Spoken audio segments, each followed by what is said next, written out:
Bab 256 Leluhur Kultus Iblis. Di keluarga Hu di Zongtu, ada banyak istana dan taman yang luas dan dalam.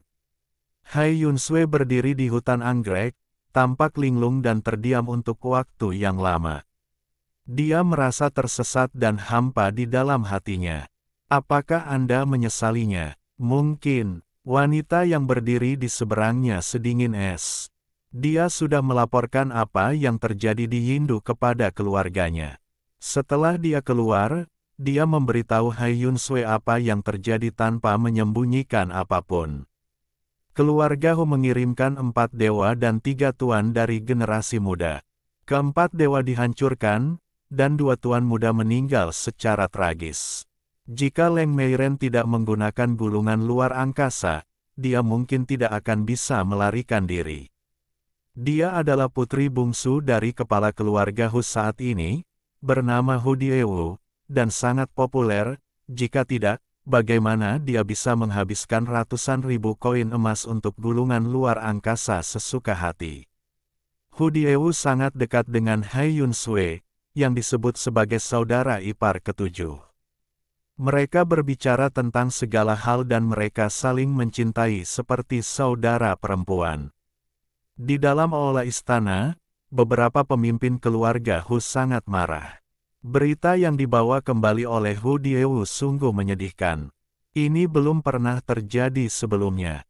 Bahkan organisasi pembunuh, 300 juta bonti, tidak pernah sombong dalam menghadapi mereka. Generasi muda selalu berjuang keras, dan generasi tua jarang mati. 4 dewa mati seperti ini. Ciyu, kepala keluarga Hu berpikir dalam hati. Wajah beberapa lelaki tua di sebelah mereka semuanya serius. Salah satu dari mereka memiliki temperamen yang sangat panas. Dia menghancurkan meja kopi dengan telapak tangannya dan berteriak dengan keras, terlalu berlebihan untuk menindas orang lain. Itu Ciyu, jadi apa? Bukankah tubuh kita sudah dipotong-potong saat itu?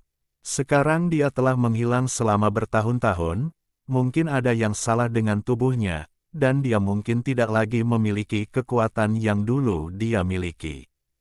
Turun, Lao Wu. Seorang lelaki tua di sebelahnya meliriknya dan berkata, selama dia adalah Ciyu, tidak peduli apa tingkat kultivasinya sekarang, itu adalah masalah besar disebut dewa perang di dunia, iblis perang. Dia memiliki potensi tak terbatas dan tidak dapat dibunuh. Jika dia tidak ingin melepaskan tubuh itu, dia akan menjadi kaisar Suanyuan. Orang tua lainnya setuju. Ya, dia adalah salah satu orang yang memiliki potensi untuk menjadi dewa leluhur. Dia pasti sudah mendekati setengah dari keadaan dewa leluhur pada puncaknya, atau dia sudah mencapai setengah dari keadaan dewa leluhur negara dewa leluhur. Sekarang, jika Anda ingin menyingkirkannya, Anda harus mengambil tindakan atau mengundang karakter kejam seperti Yuan Yuan dan Tong Tian. Petik 2. Bukankah tidak mungkin untuk menyingkirkannya? Wu memiliki kepribadian yang berapi-api dan dipukuli hingga berkeping-keping. Dia mengambil meja kopi di depannya, menginjak-injak marmer putih di tanah hingga berkeping-keping, dan berkata dengan getir, dewa leluhur itu telah menghilang selama bertahun-tahun, dan mereka mungkin memang ada, sudah lama mati tanpa ada tulang yang tersisa. Adapun Yuan, murid, dan cucunya semuanya jika Anda belum tentu melihatnya, bagaimana mungkin Anda bisa meminta orang seperti itu untuk mengambil tindakan? Nama keluarga jahat sangat kuat sehingga sangat cocok dengan nama keluarga iblis nenek moyang sekte iblis. Akan lebih baik jika mereka berdua tidak berkumpul. Petik 2. Anda harus melapor ke orang tua di rumah, kali ini, kepala keluarga Hu berbicara. Ya, yang terbaik adalah memberitahu leluhur yang mengasingkan diri. Mungkin para leluhur akan menemukan cara untuk menyingkirkan leluhur sekte iblis dengan tangan mereka sendiri. Bagaimanapun, leluhur adalah kaisar suci sebuah klan. Mata Lao Wu langsung berbinar. Jangan bicara omong kosong. Nenek moyang kita sudah berjuang keras dengan Sang Buddha saat itu. Tidak mungkin kita membentuk musuh besar lagi karena urusan keturunan kita. Kepala keluarga Hu memarahi, yang besar hal-hal di mata kita hanyalah hal-hal kecil di mata nenek moyang kita. Itu hanya masalah sepele. Apakah masih masalah sepele jika beberapa dewa mati? Lao Hu marah. Kepala keluarga Hu mendengus dingin dan berkata, bahkan di mata orang tua di keluarga, kematian beberapa dewa adalah masalah sepele. Pada akhirnya, ternyata menjadi seperti ini. Nenek moyang sekte iblis sebenarnya dia benar-benar berteman dengan Xiao Chen, memberitahu dunia, dan membangun momentum untuknya tidak berani menyinggung orang sekuat itu dengan mudah. Dia merasa hampa dan tersesat dalam hatinya. Jika dia bisa membuat pilihan aslinya lagi, lintasan hidupnya mungkin akan sangat berbeda. Ya, cara pemimpin sekte iblis memperlakukan Xiao Chen menunjukkan bahwa dia sangat menghargainya dan persahabatan mereka bukanlah hal biasa. Dan dia hanyalah seorang janda di keluarga Hu. Setelah berdoa kepada langit dan bumi, pengantin pria dibunuh oleh Jin Sanyi. Meski statusnya baik-baik saja, tapi bagaimana dia bisa dibandingkan dengan Xiao Chen yang didukung oleh leluhur dari kultus iblis? Ada rasa sakit di hati saya, dan perasaan asam muncul di hati saya. Saya terus menghitung dan menghitung, tapi ternyata seperti ini. Kenapa repot-repot? Sangat kecewa, Hai Yun Sui memandangi awan putih di langit yang jauh, merasa sedikit linglung. Sekarang Xiao Chen benar-benar bisa membunuh para dewa. Dia baru berusia 24 tahun. Dengan potensi seperti itu, masa depannya tidak terbatas. Dengan nenek moyang sekte iblis yang mengawalnya, siapa yang berani mencekiknya di buayan? Prestasi gemilang di masa depan sudah bisa diprediksi, seolah kita bisa melihat bintang baru terbit di dunia keabadian. Saat ini, ada rumor di dunia keabadian bahwa Xiao Chen telah menyadari kekuatan magis yang disebut dunia 8 fase, yang mungkin mampu mengatasi kekuatan magis legendaris, 6 jalan reinkarnasi. Samar-samar, Xiao Chen telah menjadi bintang masa depan yang cerah.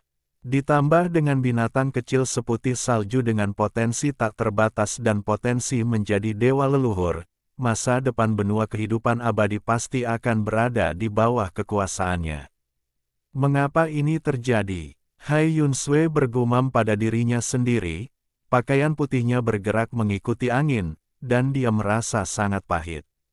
Angin sepoi-sepoi bertiup, mengacak-acak rambut panjang dan indahnya, sekaligus mengacaukan rasa kehilangannya. Jika hidup bisa diulang, jika satu pilihan lagi bisa dibuat.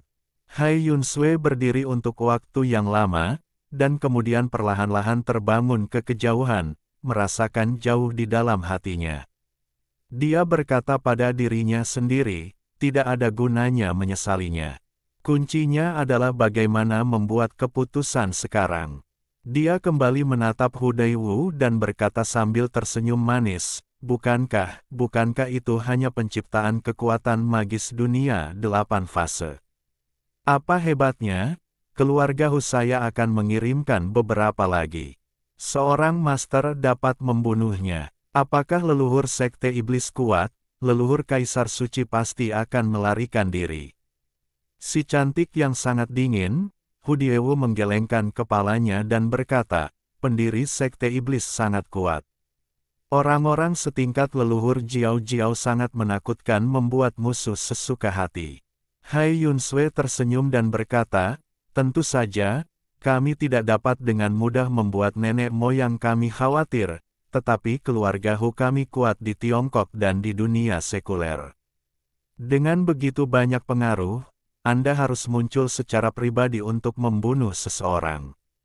Ada banyak cara untuk melakukannya. Pada titik ini, dia mencibir dan berkata, selama kamu merencanakan dengan baik, Tuan muda yang dekat dengan manusia setengah dewa dapat hidup selamanya. Seorang tuan juga dapat menghancurkannya secara fisik dan mental untuk memastikan tidak ada yang ditemukan oleh nenek moyang Sekte Iblis. Hudiewu berpikir dan tersenyum ketika mendengar ini, tetapi tidak mengungkapkan posisinya. Pendiri Sekte Iblis telah mengumumkan kepada dunia bahwa dia telah mengambil keputusan. Sekarang jika dia benar-benar berani mengganggu Taiksu dan membunuh Xiao Chen, dia akan menghadapi badai balas dendam yang hebat. Dia mengetahui beberapa rahasia antara Hai Yun Sui dan Xiao Chen. Dia tahu bahwa Hai Yun Sui memiliki hati nurani yang bersalah dan juga mengkhawatirkan keluarga Nan Huang Hai. Jadi dia sangat ingin menyingkirkan Xiao Chen. Hudiewu memiliki banyak pemikiran, jadi tentu saja dia tidak akan mudah tersihir oleh Hai Yun Sui. Di kota Tiandi hutan belantara selatan, suasana di rumah keluarga Hai sangat khusyuk. Setelah diskusi rahasia terakhir, orang-orang dari keluarga Hai tidak terlalu menonjolkan diri sejak hari itu. Dia tidak khawatir Xiao Chen datang untuk membunuhnya, tapi dia takut nenek moyang Sekte Iblis akan turun tangan dan dengan kejam menghancurkan seluruh keluarga Hai. Di bawah langit berbintang yang tak terbatas, cahaya miliaran bintang bersinar, membuat tempat ini sangat indah. Sebuah pulau besar mengapung di bawah cahaya bintang, seperti benua tak berujung. Namun, di atas sana sangat terpencil. Reruntuhan dapat dilihat di mana-mana, dengan tembok dan reruntuhan yang rusak dan tak terlukiskan, seperti tempat yang ditinggalkan. Orang yang membawa Xiao Chen dan dua lolita kecil ke Pulau Ilahi adalah iblis di Pulau Naga dan nenek moyang kultus iblis saat ini. Dia terlihat sangat kurus di Pulau Naga, tetapi sekarang dia tampak jauh lebih tinggi, entah apakah itu ilusi. Tapi itu memberi orang rasa keagungan dan ketidakterjangkauan. Cahaya di mata mereka sepertinya mampu melihat segala sesuatu di dunia. Mereka adalah perubahan-perubahan dalam hidup, kebijaksanaan, tetapi kebanyakan lelah. Dia berdiri di Pulau Dewata, memandangi reruntuhan yang tak berujung. Dia terdiam untuk waktu yang lama, dan tidak lama kemudian dia menghela nafas. Dengan lambaian lengan jubahnya, cahaya hijau tak berujung jatuh. Reruntuhan yang awalnya sepi seperti gobi tiba-tiba muncul dengan bintik-bintik hijau kecil, dan tumbuh-tumbuhan mulai tumbuh.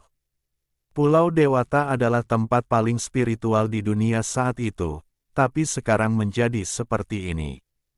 Paman Jiaozu, kami menginginkan bayinya.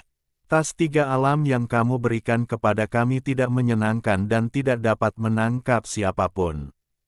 Kedua lolita kecil itu mengangkat wajah kecil mereka dan mengulurkan tangan mereka bersama-sama. Kantong 3 alam sudah menjadi satu-satunya hartaku. Semuanya hilang di kota mati. Mulai sekarang, ketika aku punya waktu, aku akan memurnikan beberapa harta untukmu. Iblis menghela nafas, dan kemudian menyentuhnya dengan penuh kasih. Sambil menyentuh kepala mereka, dia berkata, siapakah di antara kamu yang merupakan kakak perempuan dan siapa yang merupakan adik perempuan? Saya peri kecil Linglong, dan saya adalah kakak perempuan. Tidak, Tutu adalah kakak perempuan, dan akulah penyihir kecil Tutu. Dua gadis berwarna merah muda dan lembut gadis loli kecil sebenarnya ingin menjadi saudara perempuan. Iblis tertawa terbahak-bahak, lalu memandang Xiao Chen dan berkata, ikutlah denganku. Kedua lolita kecil yang lincah itu bergegas ke kedalaman pulau sambil mengejar satu sama lain dengan berisik berjalan-jalan. Apa yang perlu aku lakukan untukmu? Tanya iblis. Selamatkan Keke. Xiao Chen mengungkapkan keinginan ini tanpa berpikir panjang. Aku pernah ke neraka, si kecil itulah yang bertingkah seperti orang bodoh dan tidak ingin kembali. Dia harus membiarkan Raja Cujiang mencarikan beberapa buah ginseng yinmu untuknya. Senyum muncul di wajah iblis. Xiao Chen juga tertawa. Makhluk kecil yang serakah ini benar-benar tinggal di neraka dan menolak untuk pergi. Ini adalah 15 buah Yinmu Ginseng. Simpan dan berikan padanya saat dia kembali. Patriark Sekte Iblis melambaikan tangannya, cahaya ungu melesat ke langit, dan 15 buah Yinmu Ginseng disusun dalam kehampaan. Xiao Chen tidak sopan dan langsung menyimpannya. Apa lagi yang kamu inginkan? Tanya iblis. Saya ingin kembali ke dunia manusia. Iblis memandangnya dengan heran dan berkata, bukankah impian para master tertinggi di dunia manusia untuk memasuki dunia abadi? Dunia, pemimpin sekte iblis menghela nafas, menggelengkan kepalanya dan berkata, aku mengecewakanmu. Tidak ada yang bisa kembali ke dunia manusia dalam 10 tahun ke depan, kecuali itu adalah dewa leluhur. Mengapa? Xiao Chen bingung. Kamu belum mencapai alam ini, dan sulit untuk merasakan kehalusan kekuatan asli langit dan bumi. Dunia manusia dan dunia abadi saat ini berada dalam keadaan halus yang berlawanan dengan arus. Siapapun yang ingin membalikkan arus akan menjadi terpengaruh oleh kekuatan dunia. Hanya ada satu akhir, yaitu kehancuran fisik dan mental. Petik 2. Bagaimana dengan 10 tahun dari sekarang? Sulit untuk mengatakan apa yang akan terjadi dalam 10 tahun. Kata-kata iblis membuat Xiao Chen merasa sedikit bingung. Jangan khawatir, meskipun tidak berhasil dalam 10 tahun, itu akan cukup dalam 20 tahun. Lalu aku akan mengirimmu kembali ke dunia manusia. Xiao Chen tidak mengatakan apa-apa tahun lagi. Jadi, ternyata sama dengan perkiraan awalnya. Apakah kamu punya keinginan lain? Tidak lagi. Apakah kamu benar-benar pergi? Tidakkah kamu ingin aku membantumu menyingkirkan orang-orang yang telah menyakitimu? Tidak ingin terlalu berpikiran terbuka. Saya tidak ingin membunuh banyak orang. Tentu saja, saya bukan orang yang berhati lembut. Jika seseorang bersikeras mengincar saya akan menghadapinya sendiri dan tidak akan melakukannya penyayang. Anda benar-benar tidak membutuhkan saya untuk mengambil tindakan. Saya tidak ingin melakukannya. Tauge di rumah kaca, sekarang saya memiliki kemampuan untuk melindungi diri saya sendiri.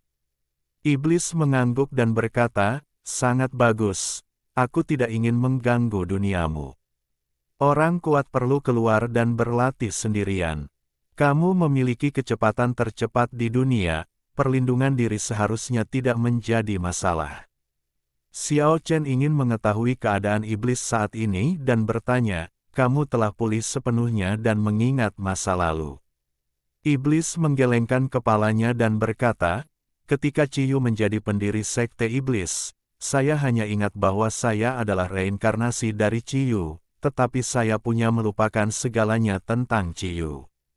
Sekarang, hal yang sama juga terjadi. Saya telah berubah dari patriark pemuja iblis menjadi iblis. Saya juga telah melupakan segalanya tentang patriark pemuja iblis. Petik 2. Ini jelas jauh dari keadaan puncak di masa lalu, tetapi dalam hal potensi, lebih baik dari sebelumnya. Ini adalah transformasi. Tidak butuh waktu lama bagi saya untuk melampaui diri saya. Saat itu, Pulau Naga adalah kota mati. Apakah kamu tidak ingat apapun tentang apa yang terjadi? Xiao Chen telah mengalami bencana kota kematian dan penuh dengan pertanyaan yang tak ada habisnya tentang kota kematian yang menakutkan itu. Saya tidak ingat apa yang terjadi di kota kematian Pulau Naga. Saya hanya tahu bahwa orang aslilah yang menyalip saya di kota kematian. Tidak ada kebencian yang terlihat dalam perubahan mata iblis. Dia mengucapkan kata-kata ini. Dia sangat lembut, asli. Xiao Chen terkejut. Dia adalah orang yang kejam setingkat dengan Lao Su, Tong Tian, dan Buddha. Nenek moyang sekte iblis benar-benar dibunuh olehnya pasti menimbulkan sensasi di seluruh daratan panjang umur. Apa yang terjadi tahun itu? Tampaknya orang-orang terkuat di dunia telah pergi ke Pulau Naga. Saat kamu kembali kali ini, apakah kamu tidak takut Yuan akan mengambil tindakan lagi? Iblis mencibir dan berkata, sekarang, kultivasi saya memang jauh dari sebanding dengan miliknya, tetapi kecuali dewa leluhur, tidak seseorang dapat membunuhku. Aku terbunuh. Selama bertahun-tahun di Pulau Naga yang terperangkap, aku telah mengalami 99 transformasi, dan sekarang aku telah menjadi tubuh yang benar-benar abadi dan abadi, yang tentunya tidak sebanding dengan tubuh abadi biasa. Siapa yang membunuhku, aku bisa terlahir kembali dalam waktu 3 hari. Petik 2. Bagaimana jika dia ingin menekanmu? Aku siap, Iblis mencibir dan berkata, aku akan melawannya lagi di masa depan. Jika seseorang mendengar bahwa dia ingin melawan yang asli dalam duel, dia pasti akan dianggap orang gila. Eksistensi level asli dan Tongtian adalah seseorang yang perlu disegani oleh nenek moyang banyak kultivator. Tapi Xiao Chen tidak mengatakan apa-apa kecuali terengah-engah. Iblis memang memiliki kualifikasi, jadi dia menunjuknya sebagai mantan Ciyu. Iblis memandangi langit berbintang yang tak terbatas dan berkata, mulai hari ini dan seterusnya, saya akan mengasingkan diri. Dalam 20 tahun, Anda bisa datang ke sini dan saya akan membantu Anda memenuhi keinginan Anda. 20 tahun, mari kita bicarakan itu. Pada titik ini, Xiao Chen mendengar suara dua lolita kecil yang lincah bermain di kejauhan, dan api gosip berkobar untuk beberapa saat, dan bertanya, apa identitas Linglong dan Tutu? Mereka, hehe, iblis leluhur Jiao Jiao tersenyum dan berkata, latar belakang ayah mereka sangat kuat sehingga saya tidak bisa mengatakannya. Bekerja keras. Jika kamu bisa menjadi menantu orang itu, hehe, kamu dapat memiliki kendali apapun yang kamu inginkan di dunia ini. Xiao Chen merasa sangat terdiam, nenek moyang sekte iblis sebenarnya memiliki sisi seperti itu, dan benar-benar mengucapkan kata-kata seperti itu. Dia merasa semakin penasaran dan bertanya, benarkah kita tidak tahu apa latar belakang ayah mereka? Bagaimana dia bisa melahirkan anak perempuan yang begitu muda setelah bertahun-tahun diam? Hehe, kamu bisa menebaknya dirimu sendiri. Iblis tertawa dan tidak berkata apa-apa. Xiao Chen tidak bisa menebaknya, jadi dia memikirkan hal lain dan berkata, berapa banyak orang yang ada di tas 3 alam? Apa gunanya? Ada kekurangan vitalitas di sini. Saya ingin menciptakan beberapa orang dan membutuhkan darah dari kultivator yang berkualifikasi. Iblis melambaikan tangannya dan meraih tas Qian Kun di kejauhan. Dengan sedikit goyangan, semua orang di dalam meluncur keluar. Aduh, sakitnya aku sampai mati. Jin Sanyi menengadah ke langit dan melolong. Meski ada kekuatan penahan di dalam, dia masih bisa bergerak perlahan. Pria malang itu dipukuli dengan kejam oleh semua orang, kepalanya bengkak seperti kepala babi, matanya sipit dan hidungnya bengkok. Iblis tidak berkata apa-apa, dia mengacungkan jarinya dan setetes darah keluar dari masing-masing jarinya. Yan Qingcheng, Qilao dan yang lainnya melangkah mundur dan bertanya, siapa kamu dan apa yang ingin kamu lakukan? Pedang iblis Dugu langsung memegang pedang besi di depannya dan menatapnya dengan dingin. Itu hanya beberapa tetes esensi dan darahmu. Itu dianggap takdir. Kamu akan beruntung di masa depan. Iblis mengguncang lengan bajunya dan menamparkan beberapa orang. Melihat ruang itu hancur, mereka jatuh dan samar-samar melihat ruang itu. Di ujung lain lorong itu adalah Yindu. Cara seperti itu sungguh mengejutkan. Anda harus tahu bahwa iblis masih jauh dari kembali ke kondisi puncaknya. Paman Jiaosu, kenapa kamu membiarkan semua orang pergi?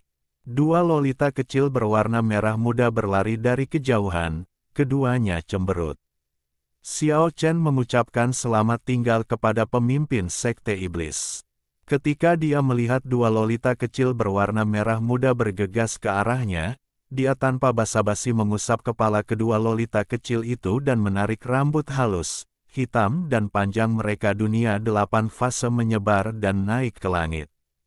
Kedua lolita kecil itu berteriak dengan marah, "Oh, itu menjijikkan, kejar dia, jangan biarkan dia lari. Beraninya kamu menyentuh kedua gadis kecilnya." Pemimpin Sekte Iblis menggunakan tangannya, dan terowongan luar angkasa muncul. Dia mengirim Xiao Chen masuk, dan kemudian menaruh jejak spiritual ke dalam hati Xiao Chen, memberitahunya bagaimana menemukan tempat ini. Pemandangan luar angkasa berubah drastis, dan Xiao Chen muncul di atas Yindu dalam sekejap. Pada saat ini, di ibu kota Yin, 10 tuan muda teratas Kekaisaran Romawi dan 10 tuan muda teratas Kekaisaran Sang Besar semuanya dimobilisasi.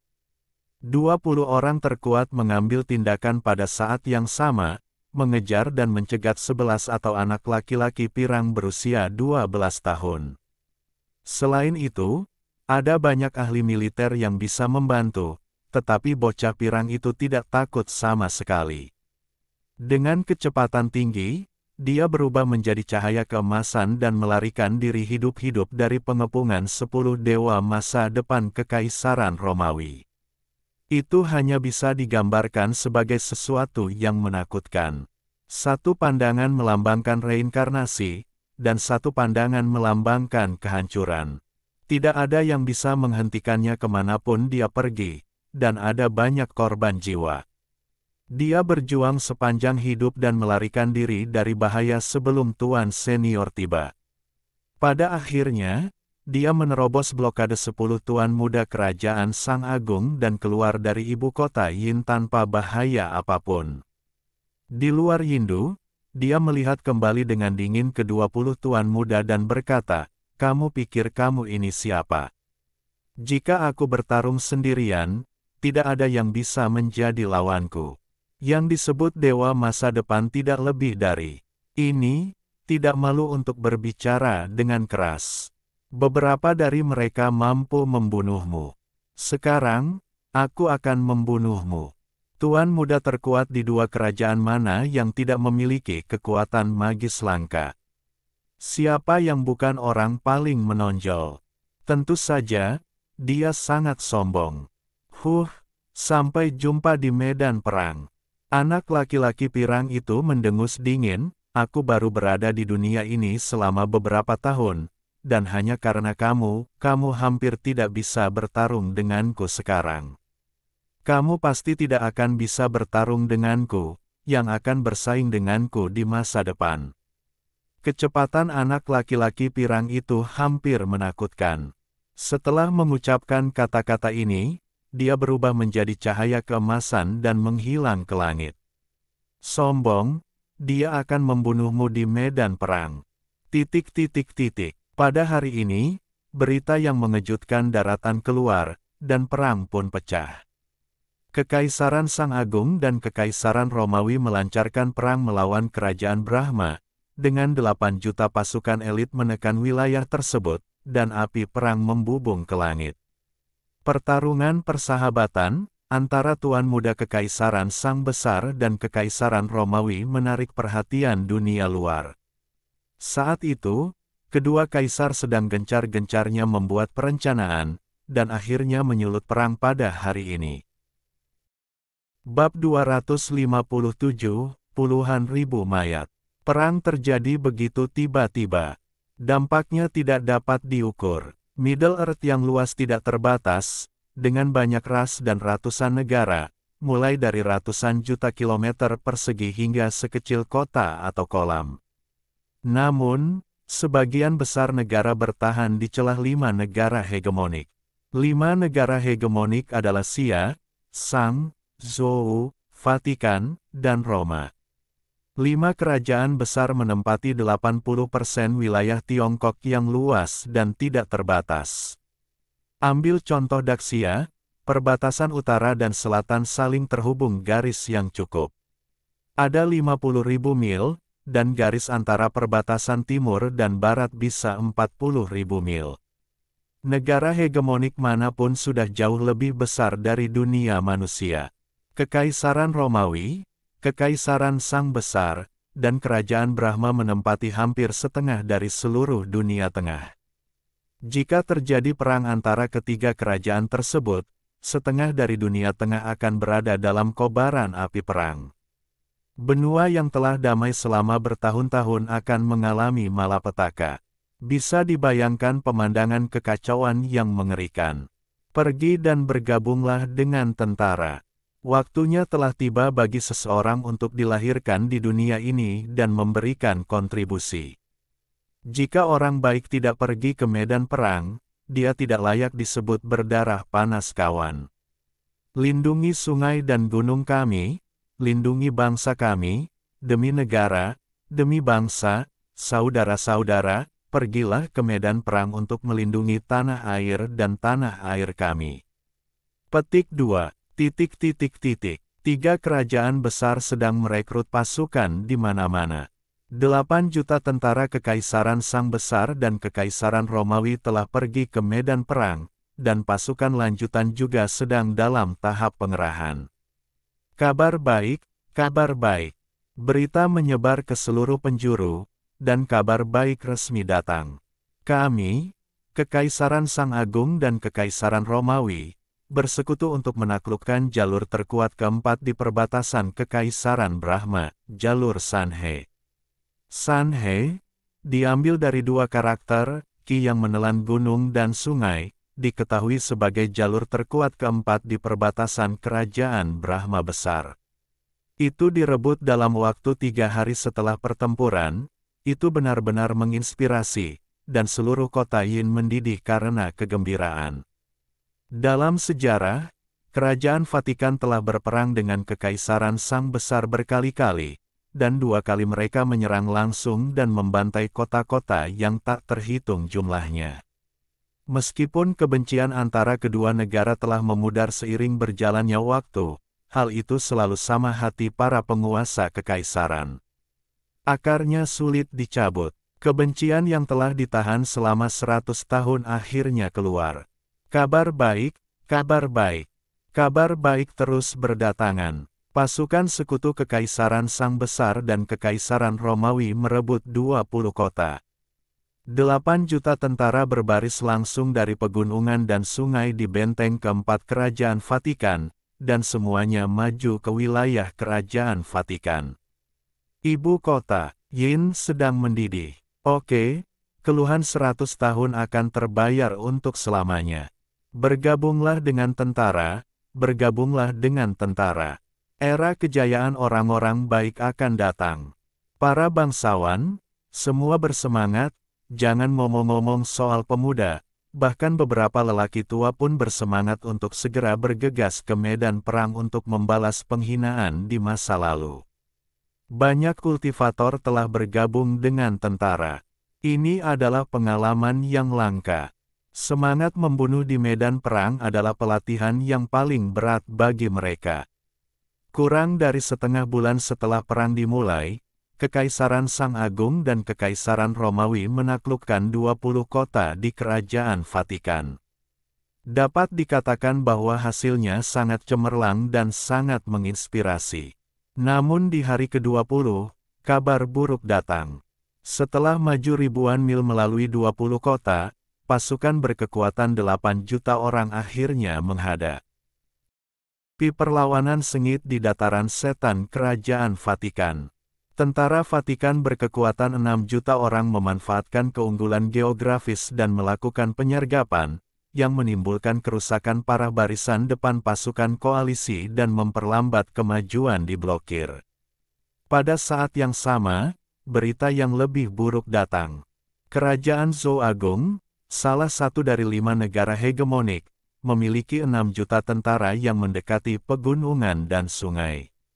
Pasukan sekutu Kekaisaran Sang Besar dan Kekaisaran Romawi maju dengan seluruh kekuatan mereka, dan hanya ada sedikit pembela di kota yang direbut dari belakang. Ditambah dengan kerjasama dari sisa kekuatan Kerajaan Vatikan di kota, Sanhe pas ditangkap hanya dalam 1 hari berkat kerja sama internal dan eksternal.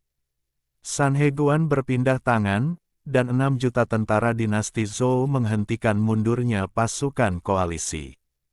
Begitu berita itu keluar, Yindu dan Roma terkejut. Saat ini, banyak orang telah menyadari bahwa ini pasti sebuah konspirasi. Bukan karena kerajaan Vatikan tidak siap.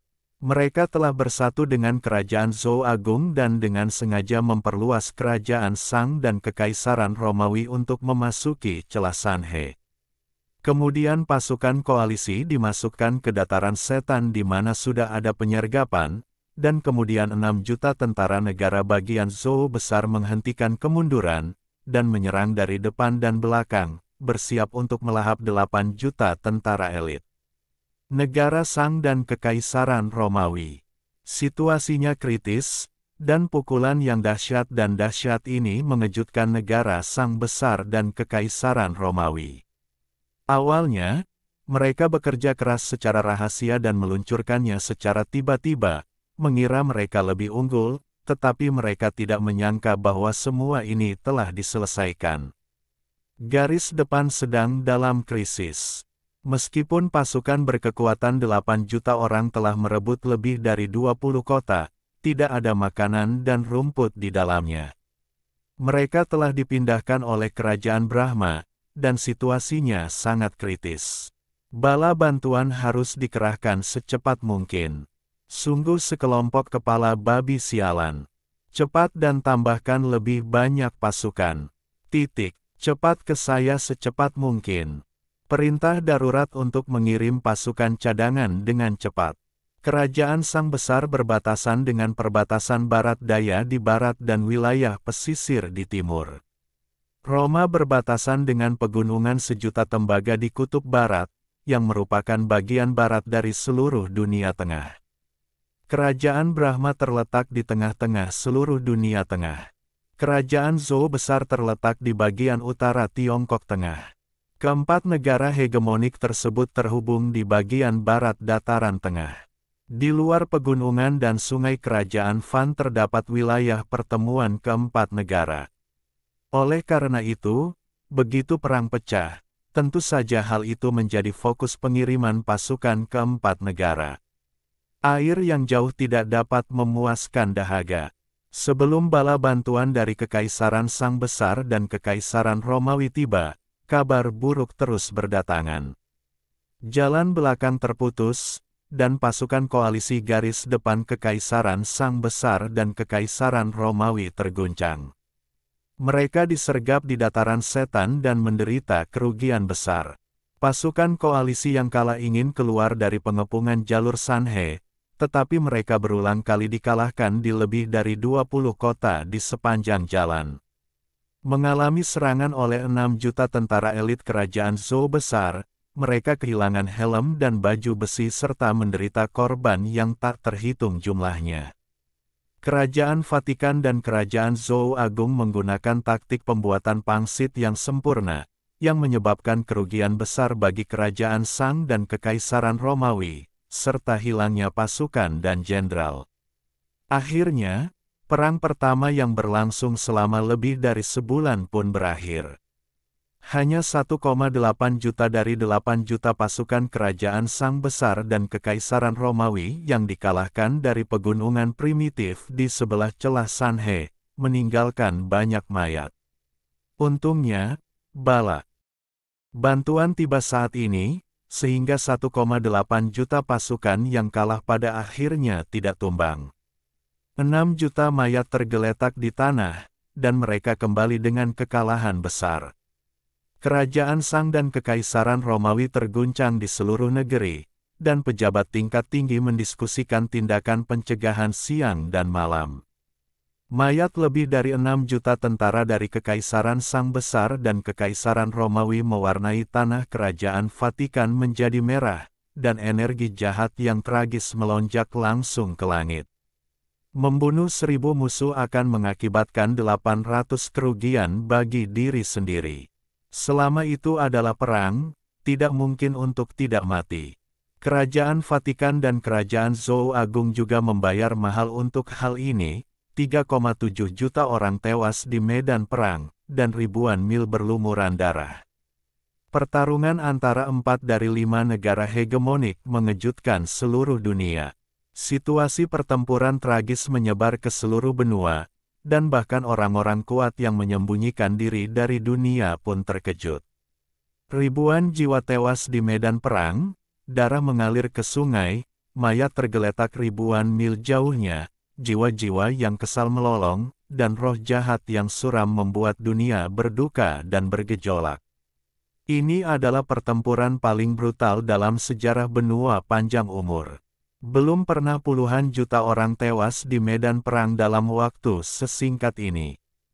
Tanah ribuan mil jauhnya di kerajaan Brahma penuh dengan hantu, angin menderu-deru, hujan darah, dan kabut hitam memenuhi langit sepanjang hari. Pada bulan berikutnya, seluruh benua umur panjang dipenuhi angin suram, hujan darah muncul dari waktu ke waktu, hantu menangis dan dewa melolong, dan dunia berubah secara tragis.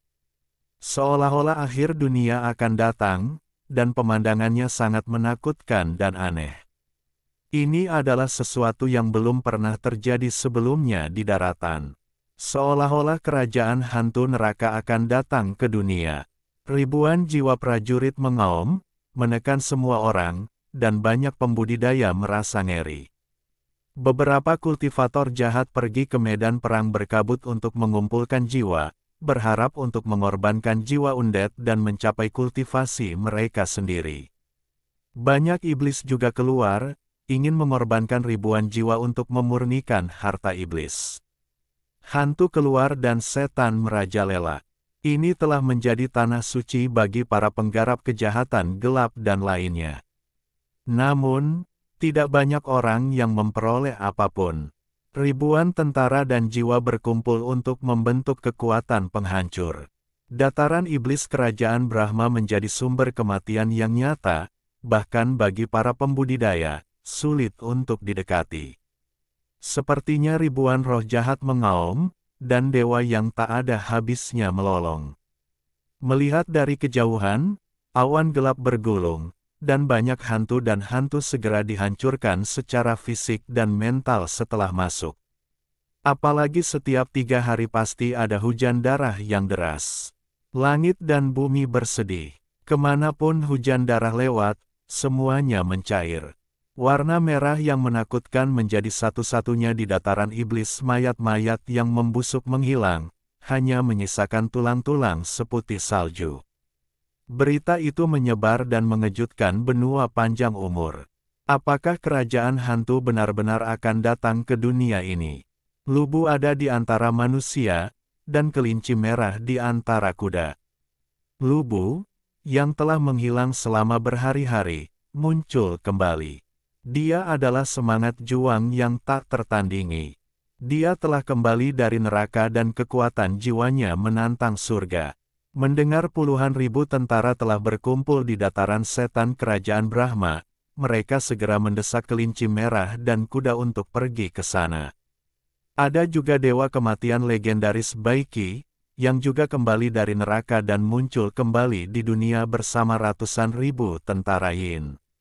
Dalam hal aura pembunuh, hampir tidak ada seorang pun di dunia ini yang bisa menandinginya juga sama datang untuk membunuh. Bersiaplah untuk memberi makan jiwamu dengan jiwamu.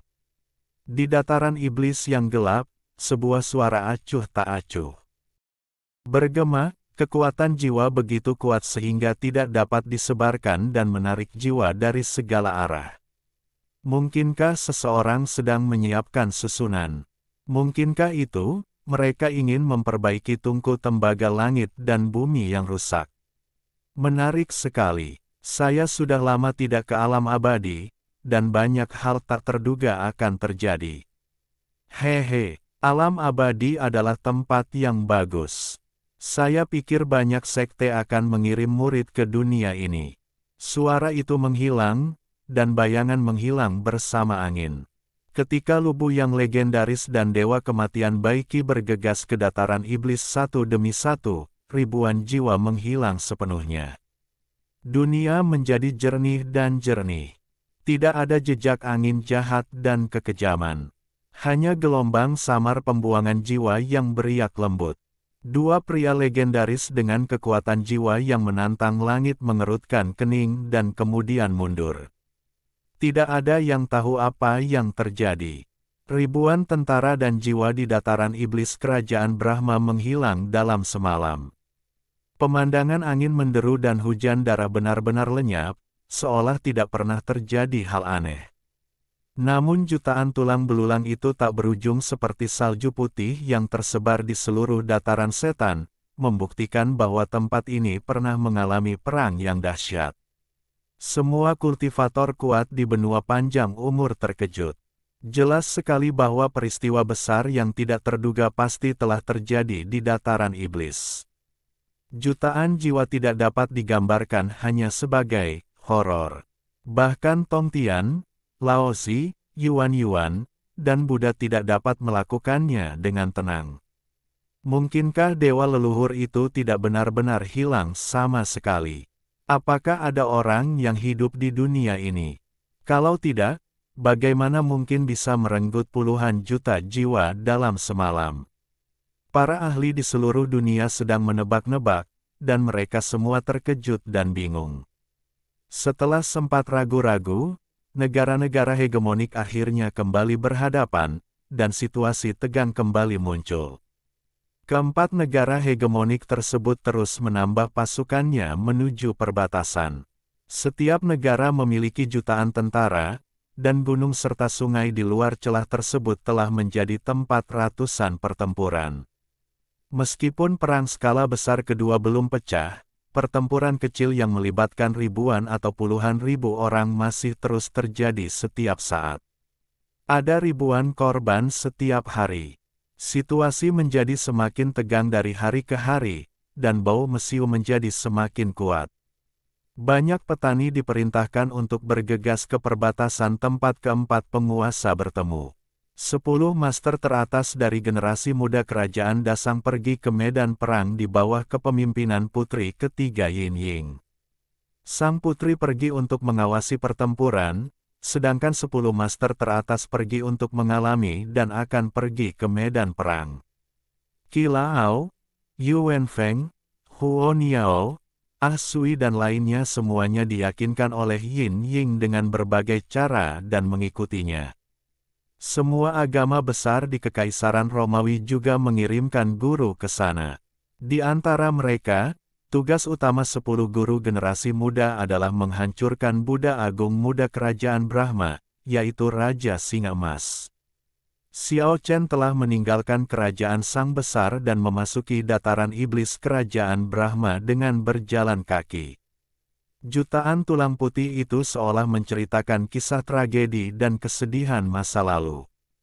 Ia merasakan jantung berdebar yang tak terkatakan. Entah kenapa jiwanya bergetar, seolah ada sesuatu yang memanggilnya.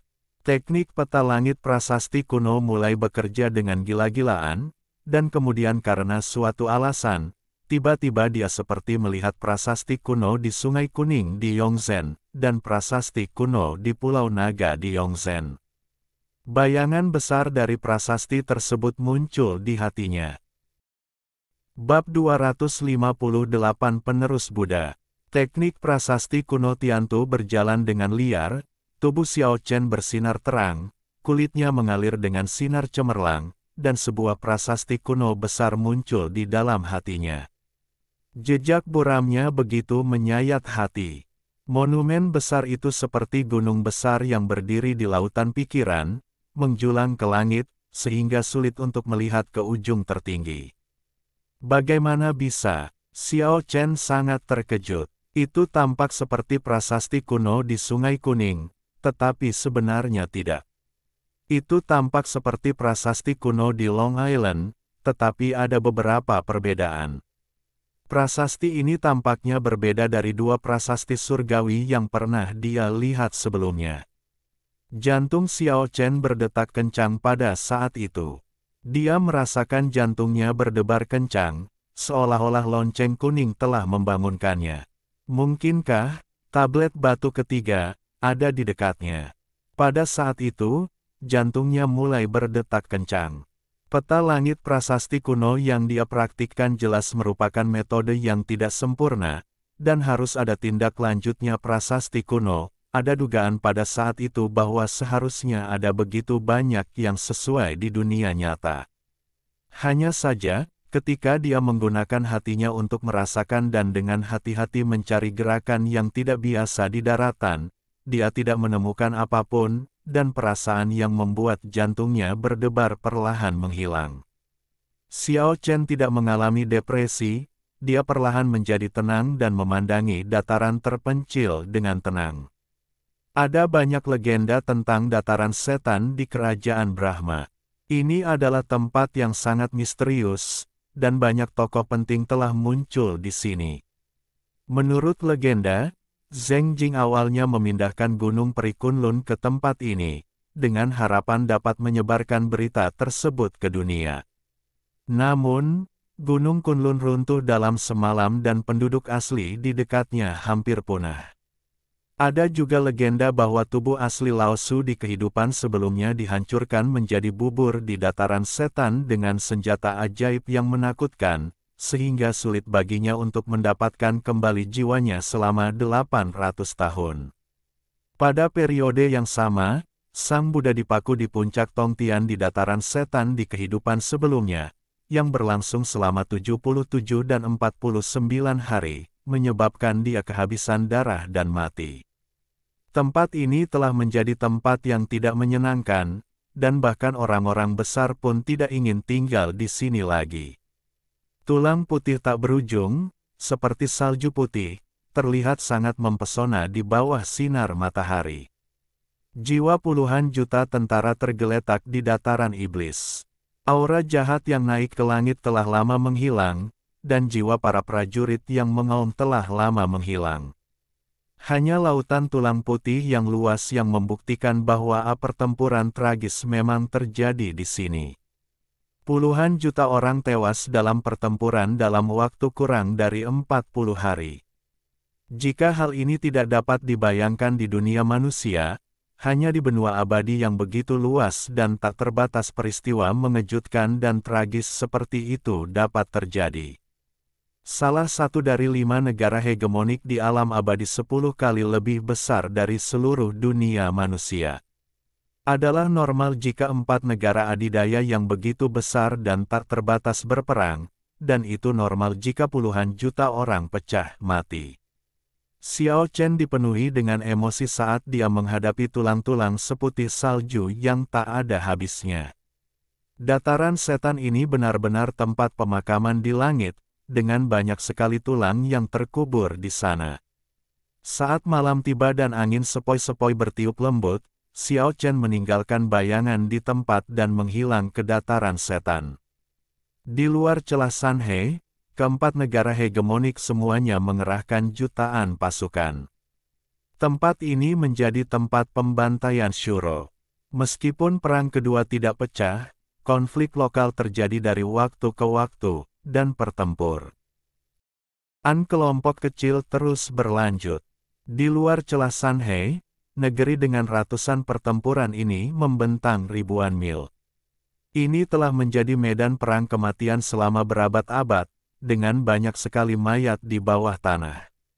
1 bulan lagi berlalu dalam sekejap mata, dan perang kedua akhirnya pecah. Aliran darah mengalir, jiwa-jiwa yang kesal melolong, dan dunia berada dalam kekacauan. Aura pembunuh di sini melesat langsung ke langit. Ini adalah huru-hara yang berlangsung selama 3 bulan, dengan jutaan korban jiwa. Meski tidak separah perang pertama, namun tetap menyisakan tempat yang dipenuhi roh jahat dan kebencian. Namun, kali ini, hujan darah hanya berlangsung selama beberapa hari, dan jiwa kebencian yang tak ada habisnya tiba-tiba menghilang, hanya menyisakan tulang putih di tanah, dan semua kabut hitam dan kesuraman telah menghilang. Sebuah kejadian misterius terjadi lagi, dan seseorang merenggut jiwa jutaan tentara. Setelah itu, pertempuran berlanjut.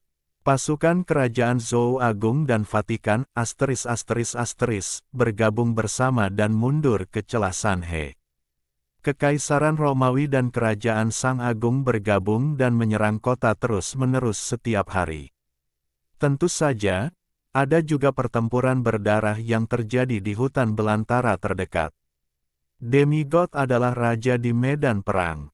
Para ahli keabadian umumnya jarang mengambil tindakan. Ketika kultivasi mereka mencapai levelnya, yang mereka kejar adalah membuat kemajuan lebih lanjut. Guru nirwana bahkan lebih langka, dan bahkan lebih misterius daripada guru keabadian, karena nirwana adalah proses yang sangat berisiko, dan tingkat kultivasinya sangat tidak stabil. Ketika kuat, ia sebanding dengan guru keabadian, dan ketika lemah, ia bahkan lebih rendah daripada praktisi di alam kesadaran. Begitu masuk di alam nirwana, kebanyakan dari orang-orang itu akan bersembunyi dan bermeditasi dengan tenang. Oleh karena itu, para master di alam setengah dewa menjadi penghancur yang menakutkan di medan perang. Pertempuran antara para master setengah dewa di depan celah Sanhe sangatlah sengit. Xiao Chen telah menyaksikan pertempuran di sini selama berhari-hari. Dalam sebulan terakhir, Xiao Chen telah bertransformasi menjadi seorang tentara, mengenakan seragam tentara Sang, menyerang dan membunuh di hutan berdarah. Tentu saja, dia tidak akan menyerang tentara biasa, dia hanya merasakan suasananya. Dalam perang yang kejam ini, dia melihat banyak tentara menderita gangguan mental, dan banyak yang menjadi gila karenanya. Di bawah siksaan kematian dan ketakutan, banyak orang secara bertahap menjadi lebih kuat. Xiao Chen sangat merasakan bahwa jika dia tidak memiliki kultivasi yang kuat untuk melindungi tubuhnya, keadaannya mungkin tidak akan jauh lebih baik. Menghadapi pukulan mematikan yang mengerikan dari para dewa, memang mudah bagi prajurit biasa untuk pingsan. Bagaimanapun, kekuatan magis yang menakutkan itu menyapu sepotong daging dan darah, dan setiap serangan seperti gunung raksasa yang menghancurkan mereka.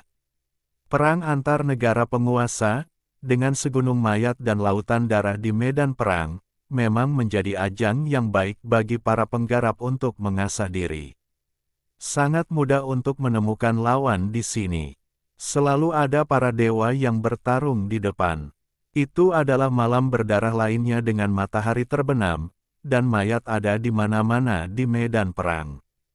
Sebagai anggota tim yang membersihkan medan perang, Xiao Chen dengan tajam menemukan beberapa jejak yang dikenalnya, keturunan dari pisau terbang Xiaoli, gadis iblis dari surga. Istana Iblis, Peri Cihanjiansai, ada juga tuan muda yang dilatih dengan metode rahasia dari beberapa agama besar di Kekaisaran Romawi yang sepertinya lewat di kamp militer yang tak ada habisnya. Kekuatan magis dunia 8 fase ditampilkan, dan Xiao Chen menghilang di tempat seperti cahaya dan bayangan. Prajurit di sebelahnya yang membawa mayat duduk di tanah dengan kaget, hampir mati ketakutan. Berdasarkan intuisinya, Xiao Chen tahu bahwa orang-orang terkuat di generasi muda ini mungkin ingin mengambil tindakan, jadi dia memutuskan untuk mengikuti dan mengamati. Bintang-bintang bertitik di malam hari, dan gaya malamnya sangat lembut. 13 sosok melayang keluar dari jaringan tak berujung, yang sangat cepat. Ke-13 orang ini semuanya bisa terbang. Mereka menghilang di langit malam dan terbang menuju pegunungan primitif tidak jauh dari sana. Itu adalah pegunungan tandus dan punggung bukit liar di sebelah celah Sanhe. Untuk mencegah kecelakaan, Kerajaan Vatikan juga mengirimkan pasukan ke garnisun. Xiao Chen telah dengan jelas melihat bahwa 13 orang itu termasuk di antara 10 tuan muda kerajaan Sang Besar dan Kekaisaran Romawi. Daripada terus terbang ke depan di langit malam, mereka memilih untuk menyelinap di pegunungan dan hutan. Orang-orang ini semua adalah orang-orang kuat yang dekat dengan alam setengah dewa dan sudah bisa bertarung melawan para dewa. Kombinasi dari begitu banyak orang jelas merupakan kekuatan yang menakutkan. Demigod adalah raja di medan perang, dan mereka dianggap sebagai kekuatan raja yang kuat. Memang ada ahli di antara para pembela di pegunungan tandus, tetapi sulit untuk menemukan sekelompok kecil orang seperti itu. Kadang-kadang, jika penjaga rahasia menemukan mereka, mereka akan segera dibunuh. Darah memercik dan kabut darah memenuhi udara. 13 tuan telah membunuh puluhan penjaga di sepanjang jalan. Tidak ada yang menganggapnya kejam, begitulah yang terjadi di medan perang. Xiao Chen berada di dunia 8 fase, mengikuti mereka dari kejauhan, mengandalkan sepenuhnya inderanya untuk menangkap fluktuasi yang mereka tinggalkan. Jaraknya 10 mil, jadi tidak mungkin untuk terlalu dekat. Jika tidak, orang-orang ini kemungkinan besar akan merasakannya. Bagaimanapun, dia adalah penguasa terkuat dari generasi muda dari dua negara hegemoni. Dalam hal ranah dan budidaya, tidak ada yang lebih buruk darinya. Gambar seorang pria muncul seperti kelelawar, bergegas ke hutan dari langit malam dan bergegas menuju Xiao Chen. Dia adalah seorang master. Dia menemukan Xiao Chen berjalan-jalan di langit malam dan melakukan pukulan fatal dalam sekejap mata. Xiao Chen Gujing tidak memiliki gelombang dan berdiri diam. Saat dia menunggu sihir prajurit spiritual menyapu, gelombang pedang spiritual tiba-tiba muncul.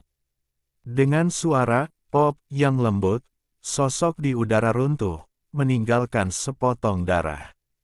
Kabut, daging dan tulang masih hidup. Selama beberapa hari terakhir, Xiao Chen sudah terbiasa melihat hidup dan mati di medan perang. Xiao Chen merasa hatinya menjadi lebih dingin.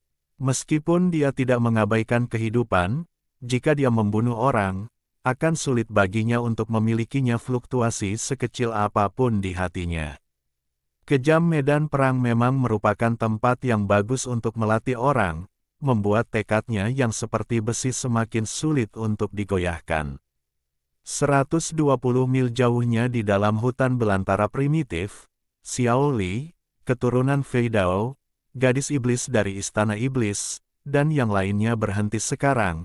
Mereka telah mencari dengan hati-hati sejauh 100 mil, tetapi tanpa hasil apapun. 13 orang-orang mulai berdiskusi secara rahasia. Menurut informasi akurat, pangeran dari kerajaan Vatikan yang datang untuk mengawasi perang tidak ada di celah Sanhe. Pencarian barusan juga menghilangkan kemungkinan bahwa dia berada di pegunungan primitif ini. Jadi, sekarang hanya ada satu kemungkinan. Dia belum sampai di garis depan, masih dalam perjalanan. Ya, kita bisa masuk jauh ke kerajaan Brahma dan membunuhnya di jalan. Meskipun agak berisiko, itu sangat berharga. Pangeran itu adalah komandan langka dengan bakat dan strategi hebat. Kami pasti akan membunuhnya. Itu akan sangat merusak hati Brahma. Pangeran yang memiliki kemampuan untuk memerintah sepanjang jalan. Tidak mungkin bagi Xiao Chen untuk mendengar kata-kata ini karena dia emas. Di 10 mil jauhnya, tetapi dia bisa menilai kemana tujuan mereka berdasarkan sisa nafas orang-orang ini, dan membuka dunia 8 fase di belakang mereka untuk mengikuti mereka tanpa tergesa-gesa. Mereka tidak cemas, menyelinap dengan hati-hati, dan istirahat larut malam seperti biasanya. Pada sore hari kedua, mereka sampai di dataran setan. Jauh di dalam dataran iblis, ada seorang pria parubaya yang agung berusia sekitar 40 tahun. Dia memiliki penampilan seperti seorang kaisar, dia tenang dan agung, dan orang-orang tidak berani melihatnya sendiri. Aku akan membuat kerajaan Sang dan kekaisaran Romawi kehilangan puluhan juta pasukan di sini. Saat dia mengucapkan kata-kata ini, pria parubaya yang agung itu memandang ke langit, lalu melihat ke dataran tulang yang tak berujung, dan berkata, satu pertempuran akan menentukan dunia. Yang Mulia memiliki bakat hebat dan strategi hebat. Dengan alam semesta tersembunyi di dalam perutnya, dia dapat menghancurkan puluhan ribu tentara negara lain hanya dengan mengangkat tangannya, dia memujinya. Pria parubaya itu menoleh ke belakang dengan dingin, menyebabkan orang-orang di sekitarnya terdiam. Saya tidak suka mendengarkan sanjungan, saya suka orang yang memiliki kekuatan. Saya akan memasang arai pemusnahan pembunuh iblis pembunuh dewa 9 langit dan 10 bumi di sini. Meskipun itu adalah susunan sisa, itu cukup untuk membunuh manusia. Seorang wanita muda kultivator berjalan keluar dan berkata sambil tersenyum manis, kita akan berkemah di sini malam ini. Saya akan mengajak beberapa orang untuk melihat ke depan. Pria parubaya itu mengangguk dan berkata, jangan melangkah terlalu jauh. Tidak masalah jika seseorang ingin membunuhku. Banyak sekali master di sekitarku yang tidak takut sama sekali. Mereka akan segera kembali ketika melihat bayangan musuh. Jangan ambil risiko menyerang musuh. Dimengerti, di dataran kosong, kecuali beberapa rumput liar yang terpencil dan berantakan, ada kerangka putih di mana-mana. Karena bidang pandang yang luas di dataran, jika mereka terbang ke langit, 13 ahli dapat memindai pemandangan dalam jarak puluhan mil. Xiao Chen harus menjauhkan diri lagi, dan kehilangan jejak targetnya berkali-kali, lagi pula, dia belum menjadi dewa, jadi dia tidak bisa segera memahami dunia di luar dirinya dengan pikiran spiritualnya. Bahkan pada akhirnya, dia kehilangan semua jejak 13 master, tapi untungnya, dunia 8 fase sangat cepat dan terus berubah arah, sehingga dia selalu dapat ditemukan kembali. Saat senja tiba, matahari terbenam memancarkan warna merah yang menyedihkan, dan dataran setan tampak diwarnai dengan lapisan darah di mana-mana, terlihat sangat jahat dan suram. Ketika Xiao Chen menemukan gadis iblis dan yang lainnya dari istana iblis lagi, dia menemukan bahwa mereka sedang bertarung sengit dengan seseorang. 13 orang bertarung melawan 8 orang, dan mereka jelas berada di atas angin. Dalam waktu singkat, 3 musuh terbunuh. Area itu menyilaukan dengan cahaya ilahi, dan berbagai kekuatan magis muncul dalam aliran yang tak ada habisnya pertarungan hidup dan mati, tidak ada yang menyembunyikan kekuatan mereka, dan serangan itu pasti terjadi. Tiba-tiba, mata Xiao Chen memancarkan 2 sinar cahaya ilahi, dan dia melihat sosok yang sangat dikenalnya, seorang teman yang sudah bertahun-tahun tidak dia lihat. Seorang biksu muda berpakaian putih bersaing dengan 2 tuan di langit. Dia tenang, dan tampak anggun tak terlukiskan. Ternyata itu adalah biksu Yizhen yang tidak melihatnya selama 4 tahun setelah meninggalkan Long Island. Pada saat ini, tingkat kultivasi yang dia tunjukkan bisa dibilang menakutkan. Dia mampu bersaing dengan 2 master dari Kekaisaran Romawi dan Kekaisaran Sang Agung, namun dia bahkan tidak menunjukkan tanda-tanda kekalahan sedikitpun. Biksu muda Yizhen memiliki penampilan yang halus, pakaian putih berkibar, dan temperamen yang luar biasa. Dia tampak seperti dewa atau Buddha yang terbang di langit dengan bunga. Dia memiliki pesona halus yang tak terlukiskan para master yang hadir. Mereka semua terkejut. Xiao Chen tidak terkejut. Diharapkan Yizhen tidak lebih lemah dari penguasa terkuat kerajaan Sang dan Kekaisaran Romawi, karena dalam arti tertentu, penerima manfaat terbesar di Pulau Naga mungkin adalah Yizhen. Di depan kota mati, roda Dharma Buddha pernah menyatu dengannya. Tidak ada yang tahu manfaat apa yang didapatnya. Mereka hanya tahu bahwa dia berhasil menembus beberapa surga dan menjadi manusia terkuat di pulau itu pada saat itu sudah lebih dari 4 tahun. Di masa lalu, dapat diprediksi bahwa budidayanya akan meningkat pesat. Buddha saya penyayang. Biksu Yizhen melantunkan nama Buddha dengan lembut, dan suaranya nyaring dan jernih di langit dan bumi. Raungan naga datang dari langit yang jauh, dan bayangan biru melintasi langit dan tiba seketika, seperti secepat kilat batu giok, dan menyerang dalam sekejap. membantu Biksu Yizhen memblokir lawan. Raja Naga Giok. Ternyata itu adalah Raja Naga Giok yang panjangnya beberapa meter. Sekarang ia sangat kuat, dan sisiknya bersinar terang, sama mempesonanya dengan zamrud psikis. Ketika naga langit mengayunkan ekornya, ekor naga leluhur Jasper itu seperti sinar cahaya giok hijau. Awan merah di langit penuh dengan warna hijau. Begitu Raja Bilong menyerbu, ia langsung mengambil salah satu lawan Yizhen dengan paksa, tidak hanya tidak dirugikan, bahkan ia memiliki semangat juang yang tinggi dan sering mengambil inisiatif untuk menyerang. Keterampilan bertarungnya sangat mempesona. Ini benar-benar menakjubkan. Cahaya biru membubung ke langit, niat membunuh menerobos langit, dan bahkan matahari terbenam pun hilang cahayanya. Di sisi lain, setelah Biksu Yizhen bertarung sendirian, tekanannya berkurang drastis, dan rahasia Buddha terus beraksi.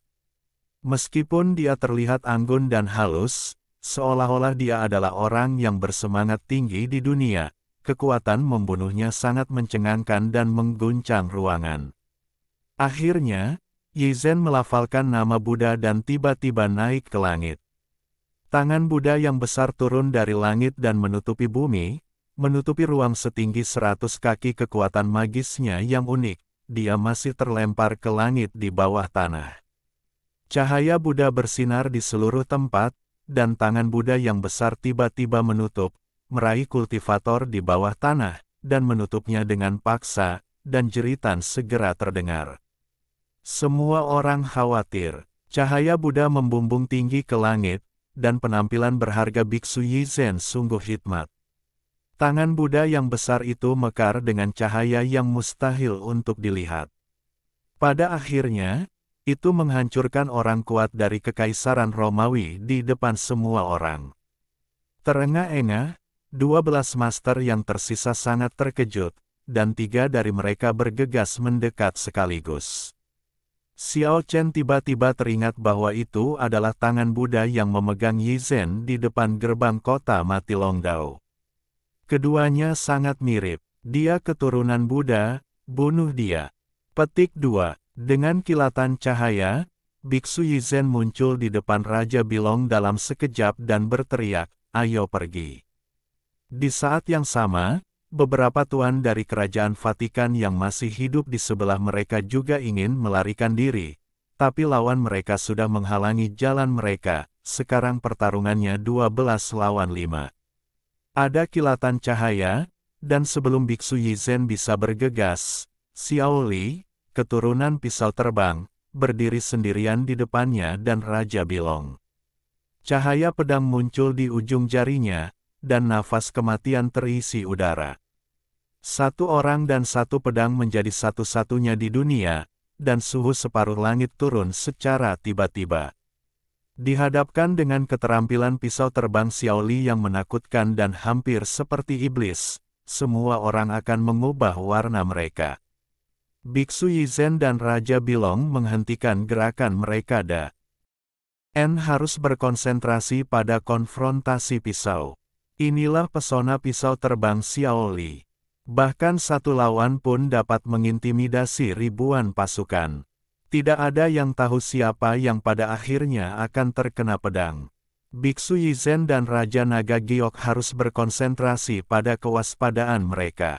Pemandangannya sangat sunyi. Guru lainnya mengepung 4 orang kuat dari Kerajaan Brahma, dan mereka semua menonton di sini, ingin melihat mana yang lebih lemah, Feng Yunyida, yang membuat dunia berubah warna, atau keterampilan rahasia dari keturunan Jie Buddha. Pada saat ini, Xiao Chen bergerak di kejauhan, dan dunia 8 fase terbuka, meninggalkan bayangan di langit dan langsung muncul di depan Yizhen. Begitu pisau terbang Xiao Li keluar, tidak ada yang bisa memprediksi hasilnya, meski penampilan Yizhen luar biasa. Xiao Chen masih belum bisa memprediksi apakah ia bisa lolos dari pukulan pisau yang mengejutkan itu. Teman ini yang telah dekat satu sama lain dalam hidup dan mati. Jadi saya bergegas ke sana dalam sekejap.